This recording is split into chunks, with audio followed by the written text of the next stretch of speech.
Grand rising, grand evening, whatever time it is for you. So, I want to have a little chit chat. I want to talk about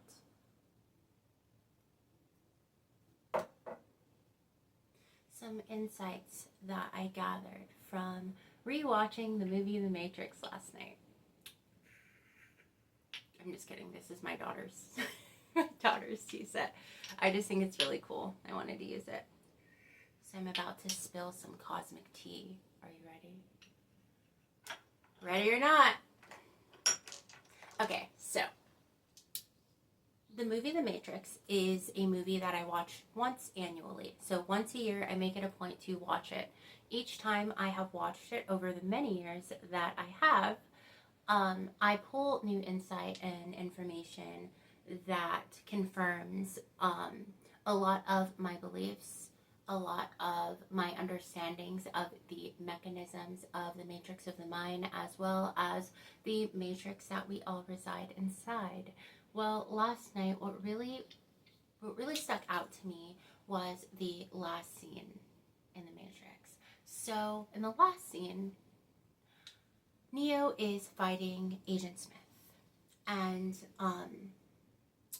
what was really profound and what really stuck out to me is that they both house the same ability and power due to both Agent Smith and Neo having access to the truth of what the Matrix is, as well as the truth of what exists outside of it, what exists in the unseen.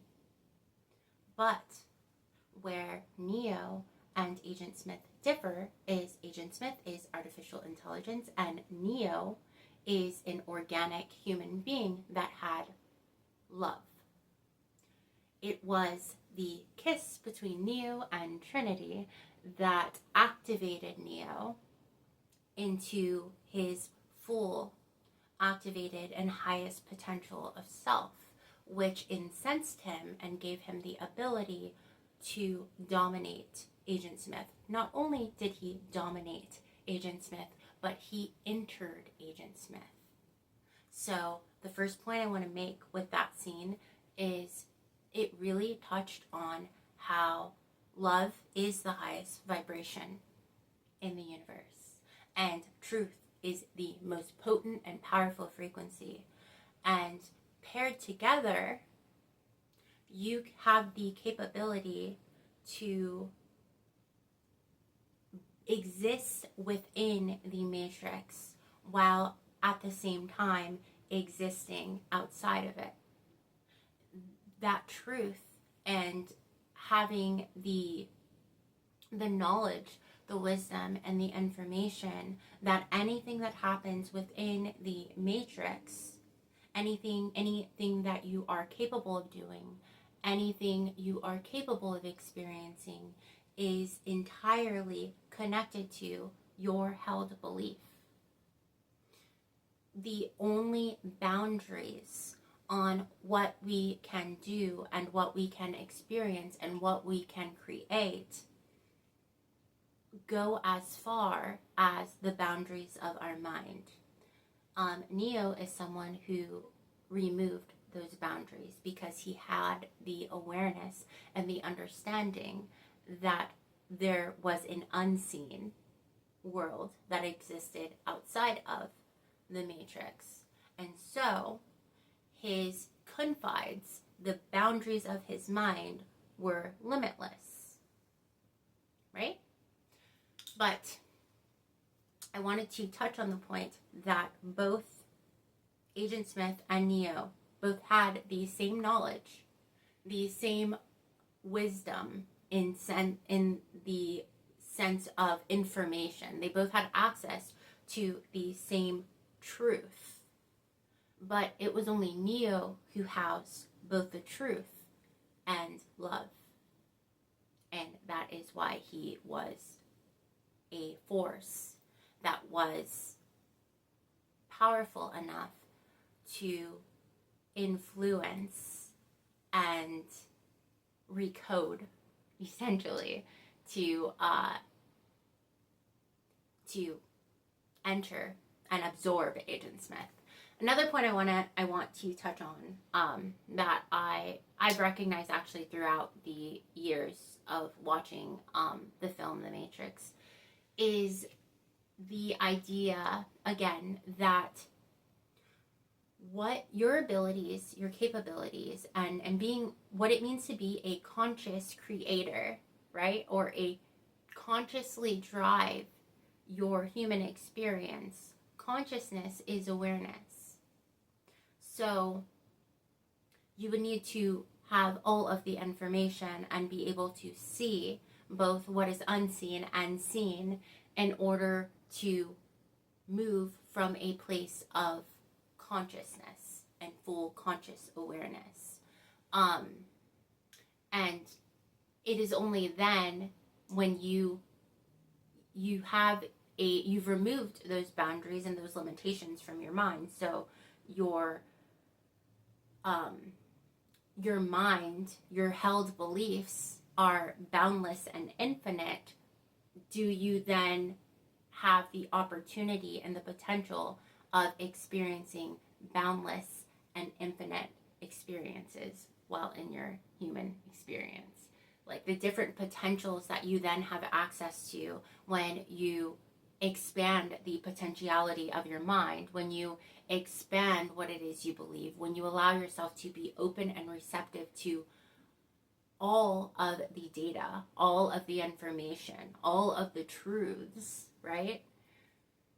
That is when you gain access to all of the potentials. The only thing that truly ever blocks us as human beings from having access to and being able to see and perceive and understand what is in the unseen, what is behind the veil, what is hidden, is by removing those boundaries. It is when we allow ourselves to be open and receptive to all potentials, right? Without it has to be this, or it has to be that, or it can't be this, or it's only this. Those are all boundaries and limitations we place on our mind. And because those boundaries and limitations are there, you will only ever experience up to the point of your belief. For a lot of the individuals within the spiritual community, our beliefs are fluid, just as fluid as space and time. When you open yourself up in this way, that fluidity also is mirrored back to you in the things that you are able to see, to understand, and to experience within this matrix, as well as within the matrix of your mind. Now, another thing that I have pulled from watching The Matrix, something that I find very interesting, is a truth that is often underlooked and under-recognized when watching that film. There is this polarity of artificial intelligence and then organic intelligence.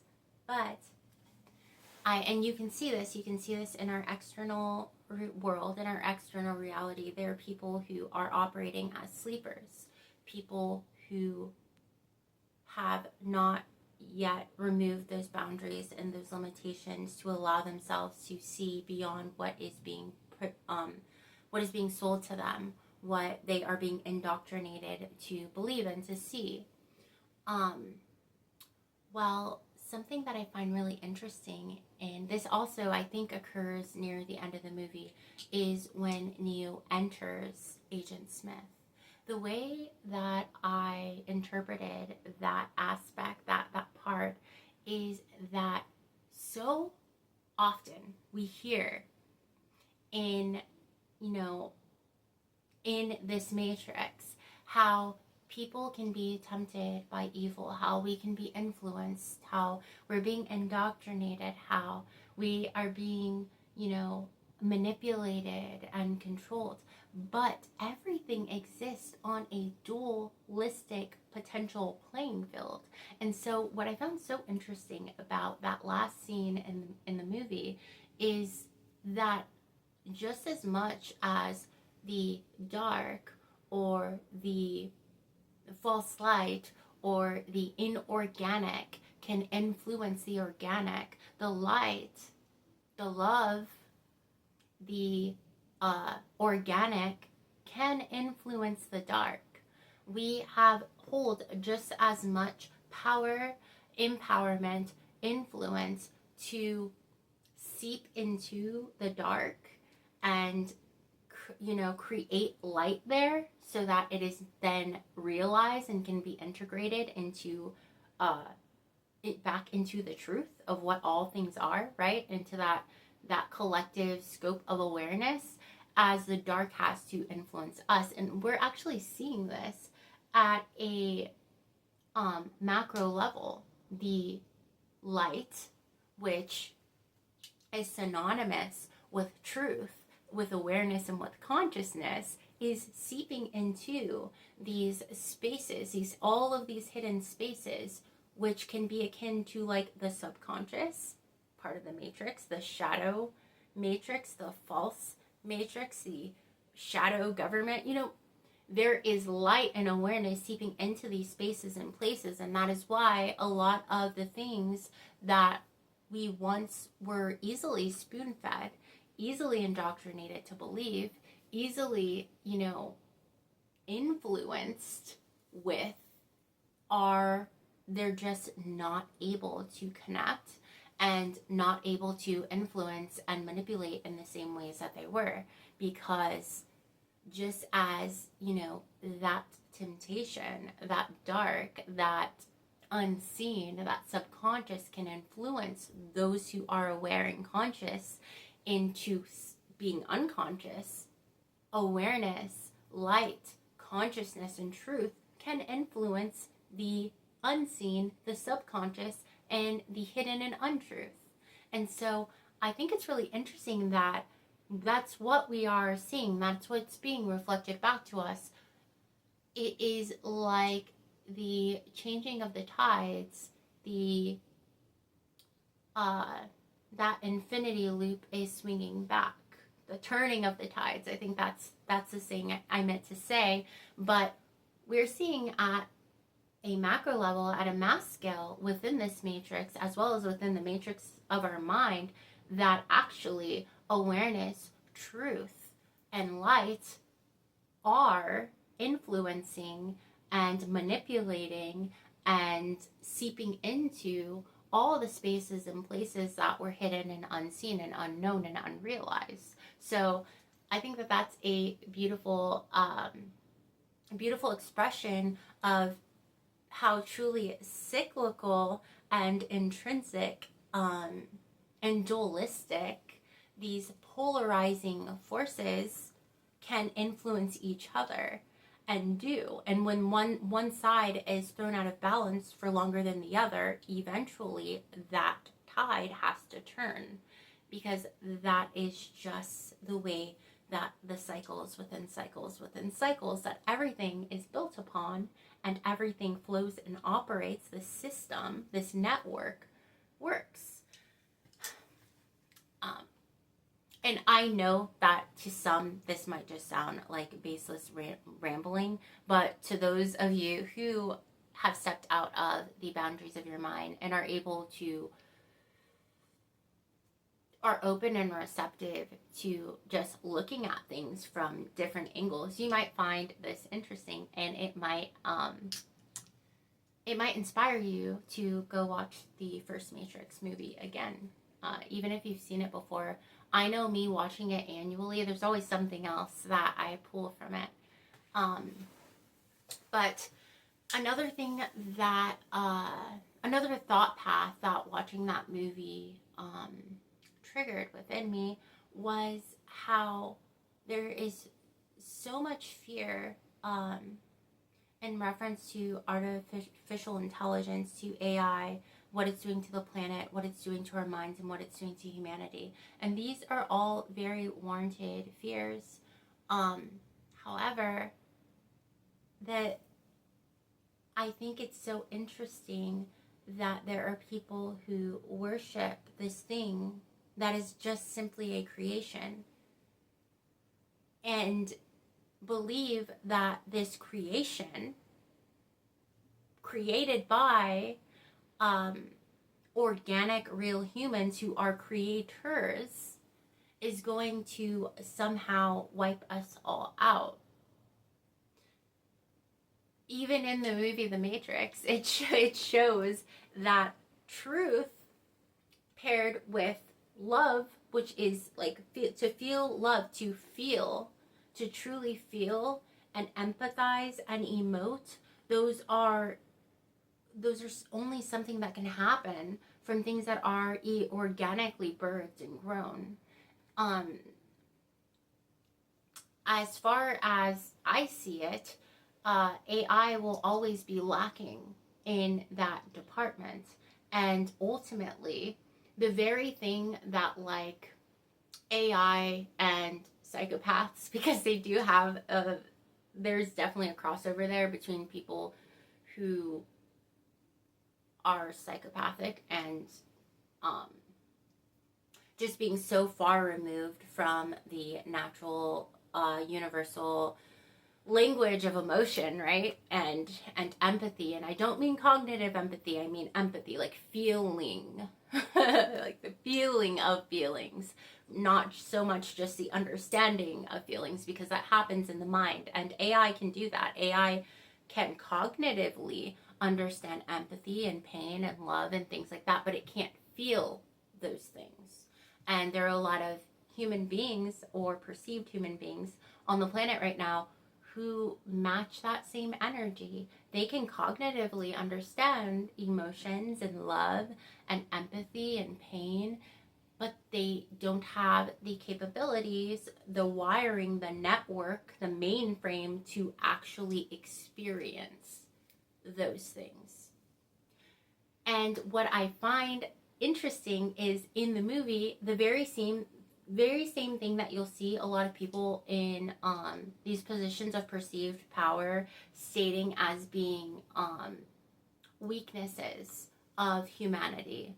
Things like emotion, right? We're too emotional. If you take emotion out of it, then things get done a lot more, I don't know.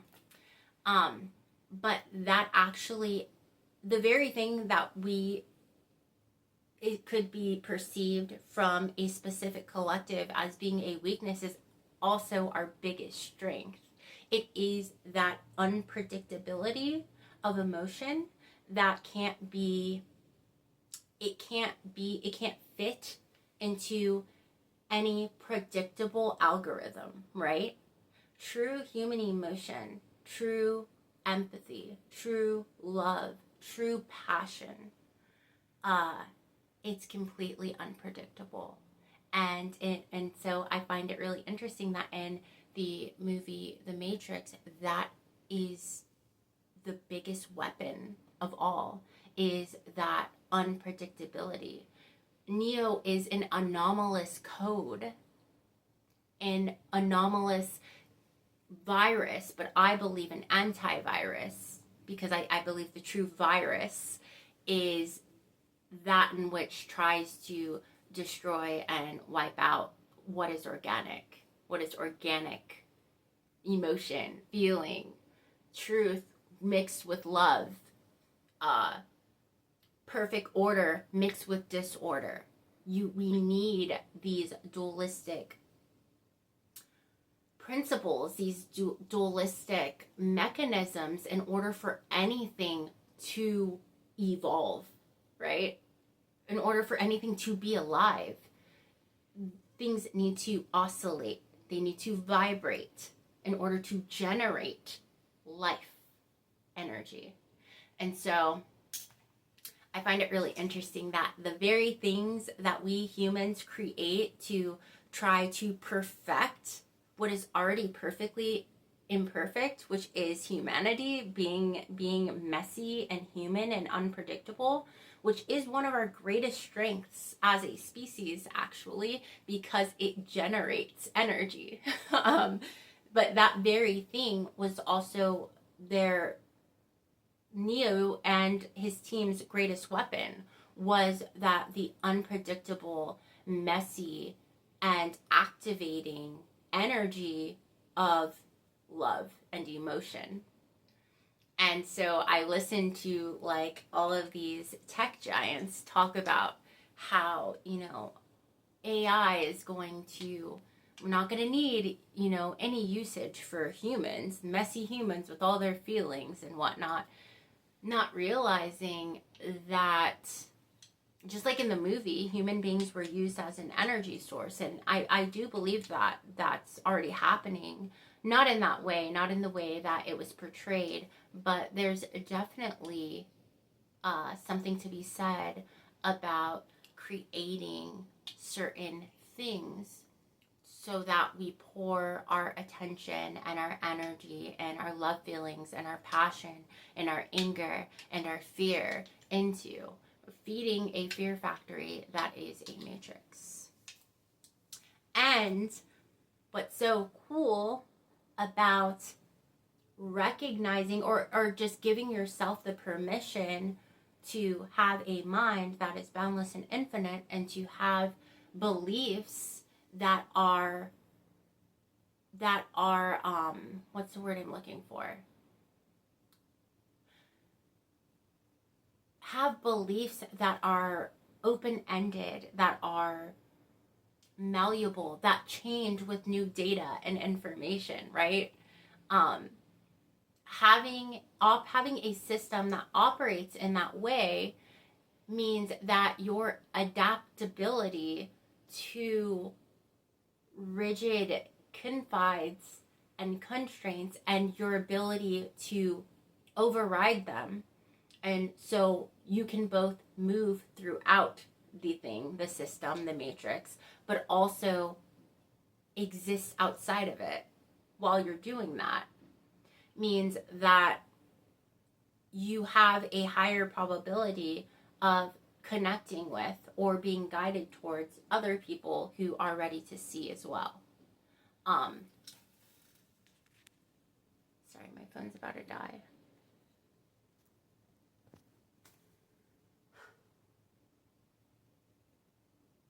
I think I'm done rambling, but if you haven't gotten an opportunity to watch The Matrix again this year, I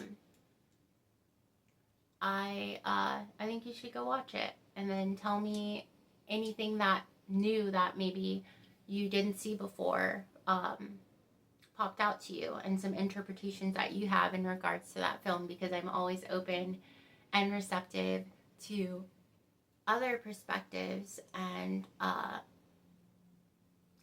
other perceptual lenses that I might be able to look through. And so feel free to share. Another thing that something I read annually, there's one book that I read once a year, is the book The Giver. It's a really good book. If you haven't read it, I strongly recommend it. I've read this book more times than I can count. The first time I read it, I was in middle school. But it's a really, really good book, and I strongly,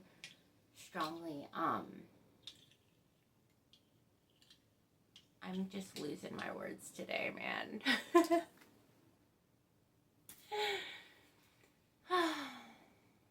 I strongly recommend it, right? So